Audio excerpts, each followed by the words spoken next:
नमस्कार, व्योम टीवी के पेज पर मैं उमेश श्रीमान आपका स्वागत करता हूं। यूं तो भारतीय राजनीति का जिस तरह से परिशिष्ट हर राज्यों में देखा जाता है, मैं तो एक बात स्पष्ट कहूंगा कि राज्यों का समीकरण बदलता रहता है। वैसी परिस्थितियां आपस में दिखने लगती है जहां पार्टी को नया विचार करना पड़ता है। इन्हीं सारी चीजों से ओतप्रोत होकर अभी जिस तरीके से जेल कैम ने अपनी धमक झारखंड की राजनीति में दिखाई है, इतना तो तय है कि सारी पार्टियों को सोचना पड़ रहा प्रत्याशी उतारने में। अब बात आती है कि जो दूसरे प्रत्याशी को उतारने की बात कर रहे थे, अपने प्रत्याशी के अंतर्गत कभी कभी छोटा सा बदलाव रिकंसिडरेशन के माध्यम से किया जाना। इन्हीं सारी चीजों को लेकर पार्टी के केंद्रीय प्रवक्ता विजय सिंह जी हमारे साथ है। पहले तो उनका स्वागत करेंगे। विजय जी, आपका स्वागत रहेगा। पहले धन्यवाद उमेश जी, और आपके दर्शकों को मेरा जोहार। क्या कुछ होने जा रहा है भैया? अभी गोमिया सीट को लेकर बिना समय गवाए हम लोग बात करना चाहते हैं। ऐसा क्या कुछ आनन फानन हुआ जिसमें कि थोड़े समय में पहले डिसीजन अलग, अब अलग? देखिए, जब सूची आई थी और जिसमें गोमिया को जब अनाउंस किया गया था, तो आपको याद होगा कि अनाउंसमेंट के बाद बहुत सारे चैनलों पे ये खबर चला था, और खबर में जो कमेंट आ रहे थे लोगों के, इसके बाद जो कार्यकर्ताओं का रिएक्शन आया गोमिया सीट को लेकर के, तो जो हमारे संसदीय बोर्ड है, स्वयं केंद्रीय अध्यक्ष, उनको भी आभास हुआ कि गोमिया सीट पे जो अनाउंसमेंट हुआ है कैंडिडेट का, वो कहीं ना कहीं उसको रिकंसिडर करने की जरूरत है।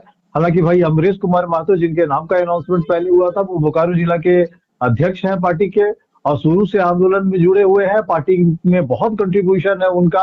बावजूद उनके कंट्रीब्यूशन के वही सारे कार्यकर्ताओं ने जो फीडबैक दिया वो उनके खिलाफ गया। पार्टी ने रिकंसिडर किया, और पार्टी ने एक और महिला चेहरा, बड़ा चेहरा पार्टी का, पूजा कुमारी महतो को गोमिया से उतारा है। ये माइनर करेक्शन हुआ है गोमिया में। अच्छा विजय जी, ये अचानक तो नहीं होना चाहिए था ना। अमरेश जी लंबे समय से पार्टी के कदमे हैं और पार्टी की चीजों को सींच रहे थे, तो एक तरफ से उनको नाम का घोषणा कर देना, अब तुरंत रिकंसिडरेशन वाली बात, उनका विरोध हो रहा था क्या? नहीं, हाँ, ये बात सही है कि बहुत सारे ऐसे कार्यकर्ता थे जिन्होंने केंद्रीय कमेटी को, संसदीय बोर्ड के लोगों को और स्वयं टाइगर जयराम महतो जी को कांटेक्ट किया था, और उन्होंने कहा था कि गोमिया सीट से उम्मीदवार बदल दिया जाए। तो बहुसंख्यक कार्यकर्ताओं के जो भावना था, जो अधिकांश कार्यकर्ताओं का जो सेंटीमेंट था, उसको पार्टी ने रीड किया और उसके बाद उसको रिकंसिडर किया है। देखिए उमेश जी, ये सिर्फ हमारी पार्टी की बात नहीं है, बहुत सारी पार्टियों में ऐसा होता है, और हम लोगों का जो पार्टी है वो एक दो सीटों पर हम लोगों ने रिकंसिडर किया है। ये कोई बहुत बड़ी बात नहीं है। हाँ, लेकिन एक चीज है कि बड़ा चेहरा है अमरेश कुमार महतो, और उनका थोड़ा सा सेटबैक होना लाजमी है, बट पार्टी की ओर से हम लोग भी उनसे क्षमा चाहेंगे। और एक चीज तो और है कि उनके कंट्रीब्यूशन को पार्टी याद रखती है, और एक चीज और भी है कि एक सतत प्रक्रिया है राजनीति है, एक दिन का काम ये नहीं है। भविष्य में फिर उनको अभी परिसीमन होना है, अभी परिसीमन होगा, बेरमो है, बोकारो है, कई विजय जी, परिसीमन की बात अगर हम लोग करेंगे तो वो अलग मैटर है। अभी बात होता है कि किसी एक व्यक्ति को आप नाम घोषित कर दिए, उनको नामित कर दिए, अब चयन की प्रक्रिया के अंतर्गत आने का सिस्टम हुआ, वो तैयारी कर लिए, आनंद फानन में एक दिन पहले ये परिवर्तन होना, क्या कुछ लगता है उनके भीतर खाने, उनके तरफ से नकारात्मक चीज पार्टी के लिए खड़ा किया जाएगा क्या? नहीं, खड़ा तो नहीं किया जाएगा। वो संवर्धित कार्यकर्ता है, बोकारो जिला के वो अध्यक्ष है, बड़ा ओहदा है उनके पास। वो पार्टी के खिलाफ काम करेंगे या पार्टी के भावना के खिलाफ जाएंगे, ऐसी हमारी अपेक्षा नहीं है। बट उनको निश्चित तौर पर सेटबैक लगा होगा, निश्चित तौर पर उनको दुख पहुंचा होगा, ये बात हम लोग भी जानते हैं। बट हमको लग रहा है कि कार्यकर्ताओं का डिमांड था, तो पूजा महतो जी को वहां पर दिया गया है। जो बात में अधूरा छोड़ दिया था उमेश जी, मैं उसको पूरा कर लेता हूँ कि 2026 में परिसीमन होना है, 29 में फिर से जब विधानसभा का चुनाव होगा, बोकारो विधानसभा, बेरमो विधानसभा कई भागों में बटेगा। उस वक्त संभावनाएं बढ़ेंगी, उस वक्त स्कोप बढ़ेगा। जिन चेहरों को पार्टी ने अभी रिशफल किया है या जिनको टिकट नहीं मिला है, परिसीमन के बाद उनको निश्चित तौर पर हम लोग कंसीडर करेंगे, जब विधानसभा में सीटों की संख्या 81 से बढ़कर 141 होगी, तो लगभग 60 सीटों का इजाफा होगा। बहुत सारे हमारे सीनियर कार्यकर्ता हैं जो उस वक्त एडजस्ट हो जाएंगे, उनको धैर्य रखना चाहिए, और हमको लग रहा है कि वो पार्टी को सपोर्ट करे, पूजा महतो जी को सपोर्ट करे, और पार्टी के हित में वो काम करे। अच्छा, आपकी ही पार्टी का स्लोगन था बिहारी बिहारियों का, पंजाब पंजाबियों का। ऐसे में विपक्षी आपको गोल बंद कर रहे हैं, खासकर डुमरी में। तो भैया डुमरी में क्यों? उनका प्रश्न उठा, बेरमो में क्यों? आपके पार्टी सुप्रीमो है, तो क्या वो अपने वाले स्लोगन पे स्टैंड रहेंगे या नहीं रहेंगे, या वह कहीं से भी खड़े हो सकते हैं? देखिए, ये जो सवाल आप पूछ रहे हैं उमेश जी, उसके पूरे पूरा जो लब्बो लुभाव है उसको समझने की कोशिश करना पड़ेगा ना, कि हम लोग बात कर रहे थे कि मतलब पर प्रांतियों के खिलाफ हम लोग लड़ाई लड़ेंगे। जी। तो जब हम लोग बात करते हैं पर प्रांतियों का, तो इसका ये मतलब नहीं है कि झारखंडियों के खिलाफ जो दूसरी पार्टी में लोग रहे हैं, जो 24 साल तक जिन लोगों ने शासन किया है, झारखंड मुक्ति मोर्चा में रह के, कांग्रेस में रहकर, भारतीय जनता पार्टी में रह के, आजसू में रहकर, ऐसे लोगों को छोड़ दिया जाएगा क्या? एक और दूसरी बात कि डुमरी में जब हम लोग बात कर रहे हैं, तो गिरिडीह लोकसभा का जो चुनाव हो रहा था, तो उसमें 91,000 के आसपास वोट आया है डुमरी में। बिल्कुल। विनिंग सीट रहा है हम लोगों का। तो उस सीट पर हम लोग क्या करते हैं ये बताइए? वॉकओवर देंगे क्या किसी को? यह राजनीति है क्या? तो जो लोग इस तरह की चीजें बोल रहे हैं, वो लोगों को बचकाना समझ रहे हैं, वो लोगों को भटकाने की कोशिश कर रहे हैं। हम लोग भटकने वाले नहीं है। मजबूत फैसला डुमरी में हुआ है। रही बात कि हम लोग जिन लोगों के खिलाफ लड़ाई की बात करते थे कि जो गैर झारखंडी है, उन लोगों का राजनीति समाप्त करना है, उनको राजनीतिक अतिक्रमण, उनके द्वारा जो व्यवस्था परिवर्तन किया जा रहा है, जो व्यवस्था को डिरेल किया जा रहा है, जो बर्बाद किया जा रहा है, ये पर प्रांतीय अच्छा जो विजय जी, नेता क्या है उनके गैर ऊपर हम लोग खतियानी बोलते लोगों हैं। को भी आप लोगों ने जगह दिया है क्या? उमेश गैर जी, मुझे खतियानी मौका लोगों दीजिए। को भी आपने जगह दिया है क्या? पहले मैं इस सवाल का जवाब दे देता हूँ, फिर आपके उस सवाल पे भी जी। आऊंगा। वहां पर आप याद कीजिए कि कांग्रेस के अनूप सिंह और रविंद्र पांडे भारतीय जनता पार्टी के दोनों ही बाहरी उम्मीदवार है, दोनों ही गैर प्रांतीय उम्मीदवार है। तो जो बात हम लोग मंचों से कह रहे हैं कि आपको, जब हम लोग सत्ता और व्यवस्था परिवर्तन के लिए, और जब हम लोग यहाँ के पॉलिटिकल अतिक्रमण के लिए ऐसे लोगों को हम लोग जिम्मेवार मानते हैं, तो फिर ऐसे लोगों को भी हम लोग वाकओवर नहीं दे सकते थे। तो इन लोगों के खिलाफ भी लड़ाई लड़नी है। भले हम लोगों को जहां डुमरी में 91,000 वोट आया, यहाँ पर 53,000 वोट आया है बेरमो में, मगर यहाँ भी हम लोगों ने चुनौती देने का काम किया है। जयराम महतो दोनों सीटों पर खड़े हो रहे हैं। हम लोग देखिए, मन वचन कर्म से एक रूप है। जब जो हमारे मन में है वही मंचों से बोला जाता है, और वही इस वक्त हम लोग करने जा रहे हैं। बाहरियों के खिलाफ लड़ाई मतलब लड़ाई, ये ऐलान जंग है। हम लोगों ने अपने केंद्रीय अध्यक्ष को क्या उतारा हम है। ये क्या हम ये मानकर चले विजय जी? आपने विजय एक जी सवाल पूछा है, उस जी। सवाल का मैं जवाब दे देता हूँ कि अधिकांश सीटों पर हमने खतियानियों को उतारा है। किसी पर्टिकुलर सीट का अगर आप जिक्र करना चाहते हैं तो आप बोलिए, मैं जवाब देने के लिए तैयार हूँ। अच्छा चलिए, बहरहाल जो कुछ भी हो, क्या चंदन क्यारी को लेकर भी विरोध हो रहा क्या?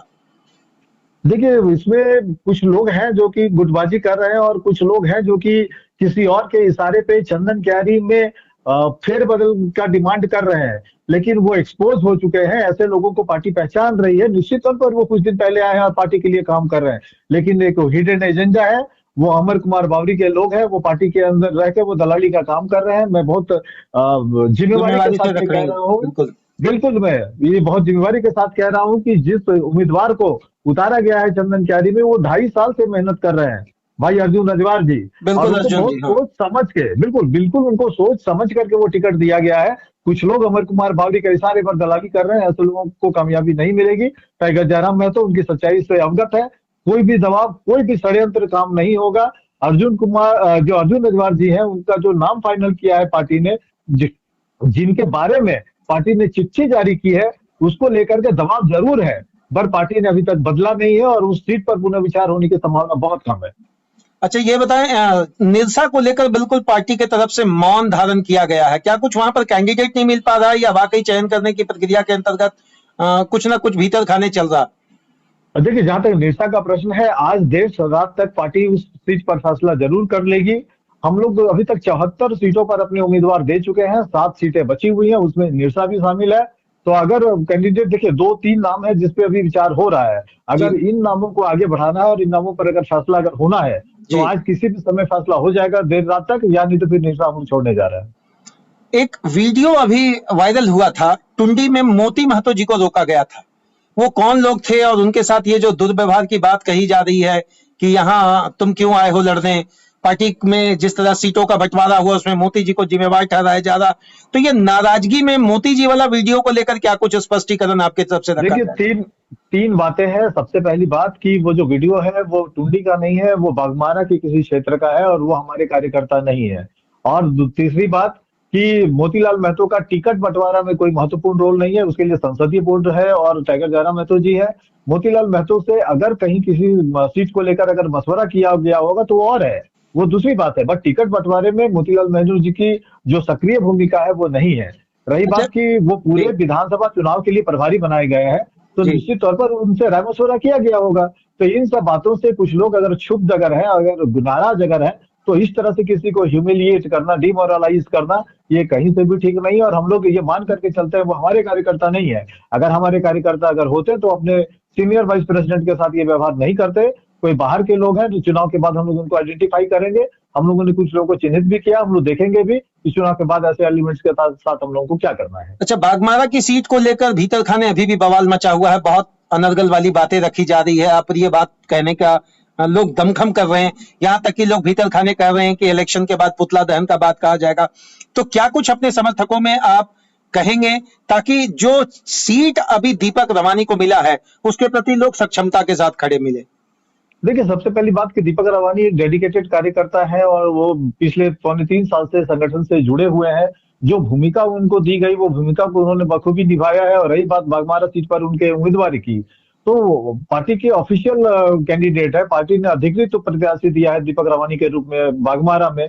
जो पार्टी के कार्यकर्ता है और जो पदाधिकारी है बागमारा में, टिकट बंटवारे के बाद वहां पर आंशिक नाराजगी है, इस बात को मैं मानता हूँ। बट ऐसे सभी कार्यकर्ताओं और नेताओं से हम लोग ये कहना चाहेंगे कि पार्टी का एक अनुशासन है, पार्टी का एक डेकोरम है। आप अनुशासन को मेंटेन कीजिए, पार्टी के हित में काम कीजिए। टाइगर जयराम महतो को मजबूत करने के लिए भाई दीपक रवानी जी को बागमारा सीट से आप विजयी बनाए, उनको आप जिता करके भेजें।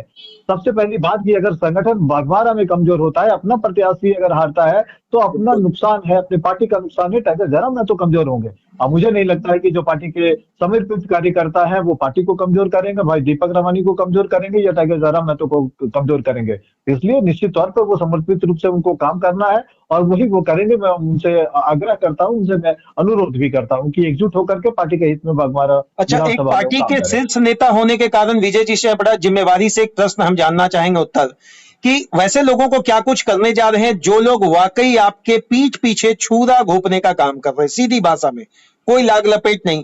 अगर पार्टी का इलेक्शन के दौरान अगर आपको डैमेज करने का प्रयास किया जा रहा तो उन लोगों पर क्या कुछ कार्रवाई इलेक्शन के दौरान या इलेक्शन के बाद आप लोगों की तरफ से किया जाना है? उमेश जी, 2-3 बातें मैं इस बारे में कहना चाहूंगा कि टिकट बंटवारे के बाद कुछ लोगों को नाराजगी है। मैं मानता हूं इन बातों को। और टिकट का जो प्रक्रिया है वो आज रात समाप्त हो जाएगी। जहां जो रिसफलिंग होना है, जो देना है, 74 सीटों पर जा चुका है। जो बचे सीटें खत्म हो जाएंगी आज रात को। टाइगर इसके बाद निश्चित तौर पर एक राज्यव्यापी संदेश भी देंगे, लोगों से बात भी करेंगे, ऐसे लोगों से जो आंशिक रूप से पार्टी से नाराज है या जिनका टिकट काटा गया है। और ऐसे लोग भी आत्मावलोकन करेंगे, वो भी चिंतन करेंगे कि जो 2.5-3 साल का उनका खुद का मेहनत है, क्या खुद अपने निजी स्वार्थ के लिए वो संगठन में आए थे क्या? तो वो खुद भी जब आत्मावलोकन करेंगे तो वो भी अपने निष्कर्ष पर पहुंचेंगे कि उनका भी मेहनत बेकार नहीं जाना चाहिए। वो संगठन के हित में काम करेंगे, पार्टी के हित में काम करेंगे, उम्मीदवारों के हित में काम करेंगे, टाइगर जयराम महतो के हित में काम करेंगे। रही बात की आपने जो कहा है कि जो लोग धोखा करेंगे, जो लोग भितराघात करेंगे, तो इसकी संख्या बहुत कम होगी और ऐसे लोग आइडेंटिफाई भी किए जाएंगे और इन लोगों के खिलाफ अनुशासनात्मक कार्रवाई निश्चित तौर पर संगठन करेगा। लेकिन मुझे इसकी उम्मीद बहुत कम है कि लोग भितराघात करेंगे। लोगों का समर्पण झारखंड के प्रति है, संगठन के प्रति है, जयराम महतो के प्रति है। लोग अपने निजी स्वार्थ से ऊपर उठ के संगठन की मदद करेंगे, मैं ऐसी आशा करता हूँ। अच्छा, एक और प्रश्न रहेगा विजय जी। जयराम जी एक ऐसा ड्राई क्लीनर स्टार्ट किए हैं जिसमें सब कुछ साफ हो जाता, बात सही है क्या? आप पूछना क्या चाहते हैं उमेश जी? पूछना ये चाहते हैं कि अभी एक प्रत्याशी आपके बिहारी महतो जी हैं जी, उनको लेकर बड़ा भीतर खाने बवाल मचा कि इससे पहले उन पर केस रहा और जिस तरीके से वो नजदीक हुए और इन सारी चीजों की बिना जांच पड़ताल को उनको टिकट दे दिया गया। क्या हम ये मानकर चलें कि वो ड्राई क्लीनर जो भाजपा कहती थी कि भैया कहीं से आओ साफ हो जाओगे, तो जयराम जी भी उसी तरह का वॉशिंग पाउडर इस्तेमाल करने के लिए शुरू कर दिए क्या? देखिए, जहां तक बिहारी महतो जी का प्रश्न है, मांडू सीट से वो उम्मीदवार बनाए गए हैं और जिस अपराध की आप बात कर रहे हैं उस अपराध की जानकारी पार्टी को है और उस मामले पर वो जमानत पर है। उस मामले पर अदालत का फैसला नहीं आया है। किसी पे आरोप लगना और कोर्ट का फैसला आना उमेश जी दो अलग अलग चीजें हैं। बिल्कुल। कोई कन्विक्टेड हो, बात को समझिए आप, अगर कोई आरोपी अगर है और कोई अगर सजा याफ्ता है तो इसमें अंतर है। बिहारी महतो जी केस में जरूर आरोपी है लेकिन वो सजा याफ्ता नहीं है। अगर वो सजा याफ्ता होते तो पार्टी उनको टिकट नहीं देती। किसी पे गंभीर आरोप लग जाना ये निश्चित तौर पर दुर्भाग्यपूर्ण है। बट मैं ये मानता हूं कि जब तक न्यायालय का फैसला नहीं आ जाता है तब तक किसी को दोषी ठहरा देना भी उचित नहीं होगा। अच्छा, क्या हम ये मानकर चलें कि बोकारो जिला के जो अध्यक्ष हैं उनका कद एक प्रत्याशी से छोटा है या बड़ा? नहीं, निश्चित तौर पर प्रोटोकॉल के हिसाब से एक प्रत्याशी से बड़ा है एक जिला अध्यक्ष का जो कद है, आपको पता है, आप पुराने जर्नलिस्ट है, आप सीनियर जर्नलिस्ट है, प्रोटोकॉल के हिसाब से कोई भी जिला अध्यक्ष अपने जिला क्षेत्र के अंतर्गत आने वाले विधानसभा के विधायक विधायक और सांसद के कद से बड़ा होता है इतना प्रोटोकॉल में, संगठन मिसमैनेजमेंट, के इतना बड़ा प्रोटोकॉल में। मिसमैनेजमेंट को किस तरीके से अमरीश जी बर्दाश्त करेंगे? चलिए उनके लिए अगर थोड़ा सा अगर हम लोग समझना चाहें तो विजय सिंह जी बड़ा बारीक ढंग से बातों को समझते हैं और रखते हैं। अमरीश जी को समझाने में सबसे बड़ी समस्या क्या विजय जी के सामने आने जा रही है? देखिए, जहां तक भाई अमरीश महतो जी का प्रश्न है, वो एक बुद्धिजीवी है, वो सीनियर मेंबर है, और हमको लग रहा है कि एक वरिष्ठ सदस्य होने के नाते संगठन के मजबूरी को भी वो समझेंगे। और जिस ढंग से चीजें बदली हैं पिछले 2 दिनों में, हमको लग रहा है कि अमरीश कुमार महतो जी इस फैक्ट से भी अवगत होंगे कि जो सूची जारी हुई, इसके बाद जो तेजी से जो घटनाक्रम हुआ है वहां पर गोमिया में, तो जी उस घटनाक्रम के बाद हमको लग रहा है कि उन्होंने अध्यक्ष को संपर्क किया और उन्होंने खुद ही कहा था कि मुझे बाद में मौका देना है, पहले आप किसी और को मौका दीजिए, पूजा महतो के नाम का रिकमेंडेशन हुआ है। तो मेरा कहने का मतलब साफ है कि जो परिसीमन वाली बात है, सीनियर मेंबर है, धैर्य रखना चाहिए, लेकिन उनके बिहाफ से मैं इतना जरूर कहूंगा कि अपेक्षाएं उनकी जरूर रही होंगी संगठन से, बट कहीं ना कहीं थोड़ा सा सेटबैक हुआ है संगठन की ओर से, मैं क्षमा प्रार्थी हूँ। चलिए, बहुत बहुत धन्यवाद विजय जी, इतना कीमती समय आपने दिया। बस यही शुभकामना है कि सुख सक्षमता के साथ चुनाव का पर्व पार हो। बहुत बहुत धन्यवाद। आपका भी बहुत बहुत धन्यवाद, शुक्रिया आपका भी उमेश जी, धन्यवाद आपका भी।